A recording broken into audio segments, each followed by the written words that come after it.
This was one of those occasions where it's not the what happened which was important, it's the why it happened. So after it transpired that this Tory plan was falling apart, the very first Conservative MP I bumped into let me square in the eye, shook his head and said, absolute shambles. Later on I bumped into another very senior backbencher. He told me that MPs on the government payroll were considering resigning over this issue. And then we go to pictures Steve Baker, a very influential MP, being very emotional in the House, calling for the Prime Minister to go. As another backbencher pointed out to me, Steve Baker is not only influential, he's very good at organising other MPs, other junior MPs around him. And of course, all this happening while the Prime Minister is 4,000 miles away in India and the Chancellor is in New York. So that's the why. Watch this for the what. First, there was the Sue Gray investigation. That was launched 4 months ago. Then came the Metropolitan Police. And now they will be followed by the House of Commons Privileges Committee, and it could be the most dangerous of them all for the Prime Minister. After a tumultuous 24 hours, this motion went through with little fanfare and what sounds like no opposition. Does many of that opinion say aye? Aye! Of the contrary, no? I think the ayes have it. The ayes have it. And with that, the Prime Minister will be investigated as to whether he misled Parliament over Partygate after existing investigations have concluded. But this was not the plan. Last night, while aboard a jet to India and talking to journalists, it emerged the government was trying to delay today's vote, a decision Boris Johnson himself backed this morning.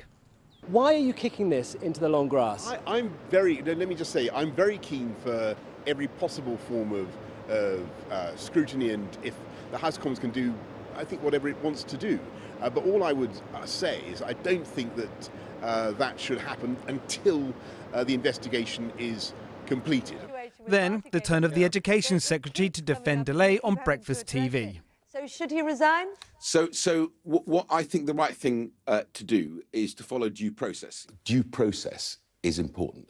Well, I think due process is really important. The amendment we've put down today basically says that we need to wait for the police to complete their investigation.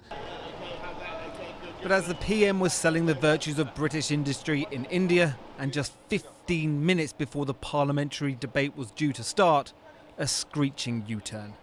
I understand it is now the intention of the government not to move that amendment. For the reason, just look to the half-empty Tory benches, a significant display of how few Conservative MPs backed delay. With U-turn performed, a vote today and a vote with no whipping by the Conservative Party on this. Because the Prime Minister has been accused of repeatedly, deliberately and routinely misleading this House over parties held in Downing Street during lockdown. Now that's a serious allegation. It wasn't Labour MPs delivering the most uncomfortable attacks on the Prime Minister, though. It was his own. I have to acknowledge that if the Prime Minister occupied any other office of senior responsibility, if he was a Secretary of State, if he was a Minister of State, a Parliamentary Under-Secretary, a Permanent Secretary, a Director General, if he was a Chief Executive of a private company or a Board Director, he would be long gone. There can be few colleagues on this side of the House, I would contend, who are truly enjoying being members of Parliament at the moment. It is utterly depressing to be asked to defend the indefensible. There was the odd defender. The Prime Minister is focused every day on making the British people safer. But when the attacks were over, the motion sailed through, and now another investigation into the actions of the person charged with running the nation.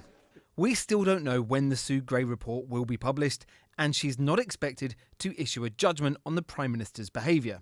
The Met Police are still investigating and could yet deliver more fixed penalty notices for more lockdown breaches, although they say they won't be providing further updates until after the 5th of May, when local elections are over.